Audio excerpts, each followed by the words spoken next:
안녕하십니까. 서울 도보해설 관광 덕수궁 코스를 신청해 주셔서 감사합니다. 저는 서울문화관광해설사 최한석입니다. 안녕하세요. 저 홍콩에서 온 한미연입니다. 반갑습니다. 반갑습니다. 네. 서울의 5대 궁궐 중에 하나이고 고종 황제가 이곳에 머물렀던 덕수궁에 오신 것을 환영합니다. 선생님, 덕수궁 어떤 곳인가요? 이곳은 조선의 세조의 손자이고 성종의 형님인 월산대군이 거주했던 곳으로 임진왜란 직후에 역사의 무대에 등장합니다. 또한 조선 말기에는 그 국난 극복의 상징의 공간이기도 합니다. 와, 덕수궁 자주 와봤지만 이렇게 역사를 공부할 기회가 많이 없었던 것 같아요. 자, 그럼 저와 함께 덕수궁을 둘러보시면서 그 과거의 흔적과 또 다른 궁궐과의 차이를 알아보도록 하겠습니다. 자, 그럼 안으로 들어가실까요?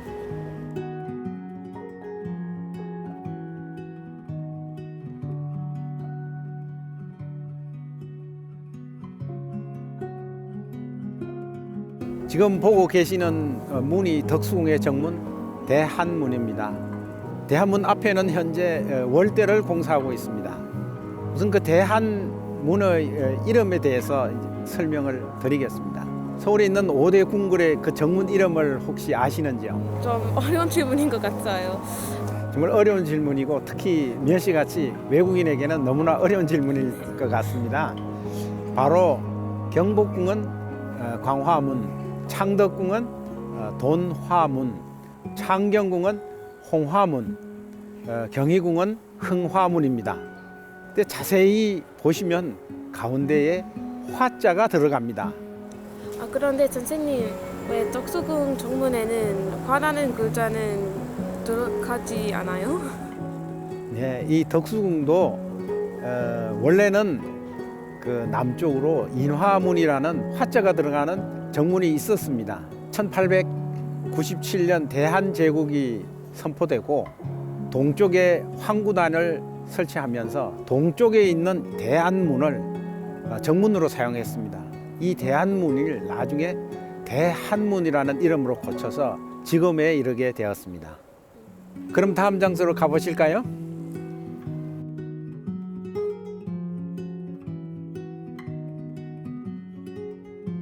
지금부터 덕수궁의 중심 공간을 알아보겠습니다. 각 궁궐마다 중심 공간을 정전이라고 합니다. 덕수궁의 정전은 중화전입니다. 우리가 서 있는 이곳은 중화전 앞, 중화문 앞에 서 있습니다. 중화문 앞에는 이렇게 보시다시피 답도가 있습니다. 답도? 답도가 뭔가요, 선생님? 답도는 임금님이 가마를 타고 이렇게 지나가는 계단을 말합니다. 이 답도에는 용이 조각되어 있습니다.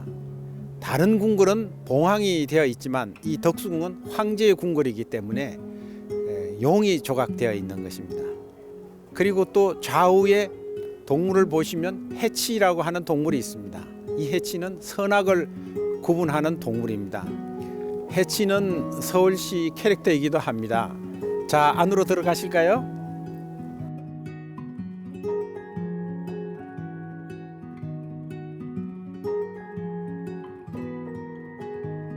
선생님, 이 마당 무엇을 하던 것인가요? 네, 이 앞에 보이는 넓은 마당은 조정이라고 합니다. 먼저 고개를 들어서 정면에 있는 문의 색깔들을 한번 보실까요? 황색이죠. 황제의 황궁이기 때문에 당연히 황색입니다. 조정은 국가 의례나 외국 사신을 접대하거나 법령을 반포하는 국가의 가장 중심 공간입니다. 중화전으로 이전해서 중화전 내부를 보시겠습니다. 보시는 중화전의 중앙에는 임금님이 앉아 계시는 용상 또는 의자라고 합니다. 그 뒤에는 상국병과 일월오봉도가 있습니다. 저기에 그림도 있어요? 네, 상국병은 세 폭의 나무로 된 병풍을 말하는 것이고 일월오봉도는 그림을 자세히 보시면 해와 달과 그리고 그 밑에 5개의 산과 또 붉은 소나무, 물 파도 등이 있습니다. 이것은 임금님이 이 우주의 또는 이 세상의 중심이라는 것을 상징하는 그런 그림입니다. 자, 고개를 들어 천장을 보실까요? 용이 한 쌍이 있죠. 예, 색깔이 황색입니다. 황제를 상징하는 것입니다. 자, 다음 장소로 이동하실까요?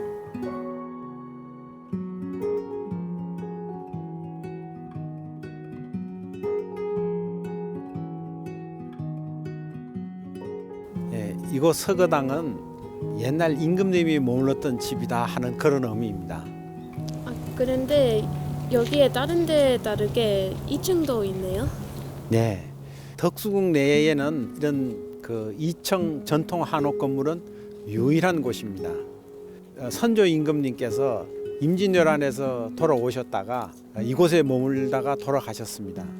그래서 이 전란을 기념하기 위해서 아무 장식귀화도 사용하지 않고 단청도 사용하지 않고 이렇게 건물을 지었습니다. 이와 같은 건물을 백골집이라고도 합니다. 1904년 이 덕숭에 큰 대화재가 났을 때에도 나서 이 건물이 다 타버렸습니다. 그래서 고종 황제께서 제일 먼저 이 건물을 복원하실 정도로 이 건물은 굉장히 그 상징성이 큰 그런 건물입니다. 자, 다음 장소로 가보실까요?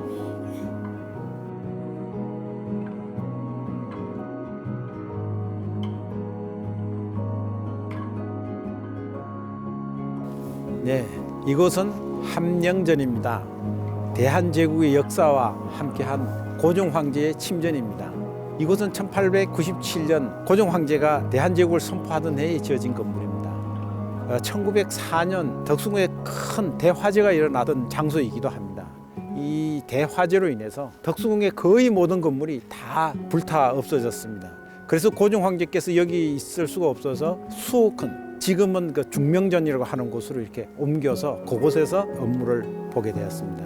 1919년 1월 달에 고종 황제께서 이곳에 갑작스럽게 성화하십니다.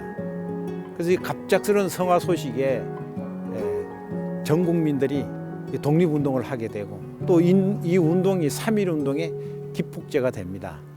자, 그럼 다음 장소로 이동하실까요?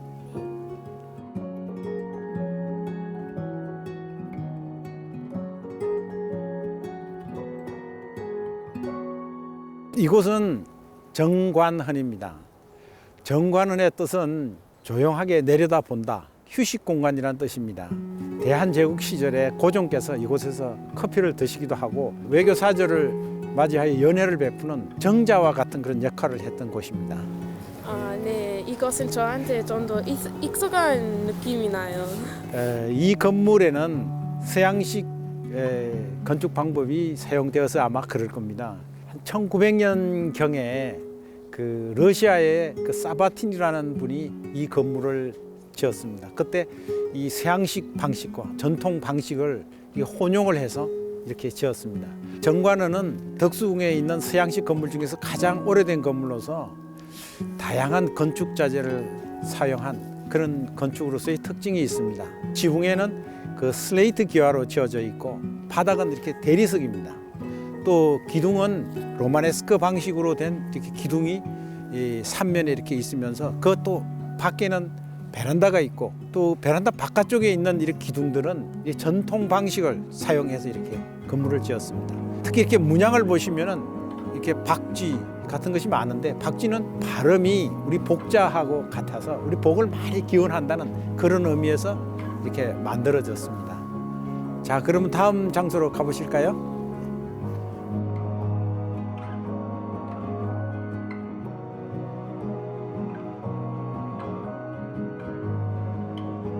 저기 보이는 그 적조당과 이쪽에 보이는 중명당은 이렇게 복도로 이렇게 연결되어 있습니다. 이 서거당과 함께 이 경운궁에 탄생하는 모태가 된 그런 건물입니다. 적조당은 선조 임금께서 임진왜란에 돌아오셔가지고 이곳에서 업무를 보신 공간이기도 하지만 고종 황제께서 러시아에서 돌아오신 후에 이 적조당에서 황제로서 즉위를 하십니다. 그때에 많은 외교단들이 와서 고종 황제께 이렇게 축하를 드렸다는 내용의 그 주련이 있습니다. 한번 보시면 좋을 것 같습니다. 그리고 이쪽에는 준명당입니다. 자, 편액을 보실까요? 가운데의 명자는 원래 날일자와 달월자를 쓰는데 여기에서는 눈목자와 달월자를 썼습니다. 이는 눈을 크게 뜨고 다스려 밝힌다 하는 그런 뜻입니다. 그런 뜻이라면 왕이 일하는 것인데요. 네, 맞습니다. 이곳은 왕이 업무를 보고 또 사신들을 접견하는 그런 장소입니다. 자, 그럼 다음 장소로 옮길까요? 네.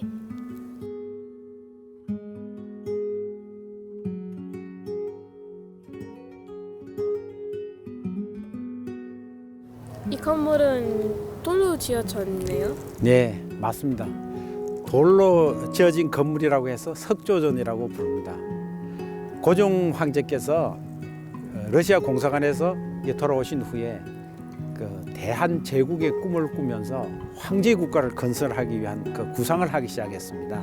그래서 지어진 건물이 이 석조전입니다. 이 석조전은 전통 한옥 건물과 달리 정전 공간과 침전 공간을 한 곳에 이렇게 묶어 두었습니다. 그래서 1층에는 업무를 보는 공간, 손님을 접대하는 공간이 있고 2층에는 생활을 하는 공간입니다. 침전이 있고 또 이게 서재가 있습니다. 자, 고개를 들어서 이 건물의 가장 높은 공간인 그 박공을 보시면은 박공 안에는 대한제국을 상징하는 오약권 문양입니다. 이 오약권 문양은 이 건물 내에도 많이 새겨져 있고 생활하는 그 집기라든지 이런 곳에도 새겨져 있습니다. 이 안에는 대한제국의 그 생활을 그대로 재현해 놓았기 때문에 들어가 보시면 그 당시에 생활상들을 알아보실 수 있습니다. 자, 그러면 다음 장소로 가보실까요?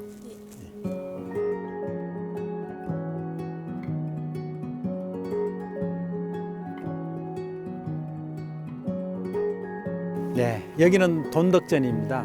보시는 것처럼 공사가 한창입니다. 네, 돈덕전은 순수한 2층 서양식 건물입니다. 당시에 그 연회소 또 접견실로 이렇게 사용하였던 건물입니다. 확실히 한국과 다르게 생겼어요. 네, 1905년 을사늑약이 강제로 이렇게 체결되고 나서 고종은 이 조약이 무효라는 것을 국제사회에 알리기 위해서 헤이그에 있는 만국평화회의에 밀사를 보냅니다. 헤이그 특사 사건으로 일제는 고종을 강제 퇴위시키고 황태자에게 대리 청정을 시킵니다. 그러나 고종의 그 양위를 일제는 기정사실로 결정합니다. 그래서 순종은 고종이 참석하지 않는 가운데 이곳에서 대한제국의 제2대 황제로 즉위식을 거행합니다. 그리고 나서 창덕궁으로 이렇게 옮겨가게 됩니다. 돈덕전을 끝으로 오늘 해설이 끝났습니다. 네, 시간이 너무 빨리 지나가셨죠? 네, 벌써 끝났더니 시간이 진짜 빠르게 지나간 것 같아요. 네, 근데 네. 오늘 진짜 재밌었어요. 예, 아쉽죠. 자, 그럼 그 덕수궁 관람이 끝난 후에 이렇게 앞쪽으로 이렇게 가시면 고종의 길이 있습니다. 고종의 길을 이렇게 그늘 보시면서 그 제국 대한제국의 그 역사를 음미해 보는 그런 시간을 가졌으면 좋겠습니다. 덕수궁에 이렇게 많은 역사와 건축이 있다는 게 너무 신기해요. 네, 너무 재밌었어요. 저희 서울 도보해설 관광에서는 여러 가지 그 코스가 있습니다. 검색창에 서울 도보해설 관광을 치시면 예약 방법이나 자세한 안내를 받으실 수 있습니다. 예, 서울에 대해서 잘 몰랐던 이야기 또 재밌는 이야기들을 위해서 서울시 문화관광 해설사들이 여러분들을 기다리고 있으니까 많이 이용해 주시기 바랍니다. 감사합니다.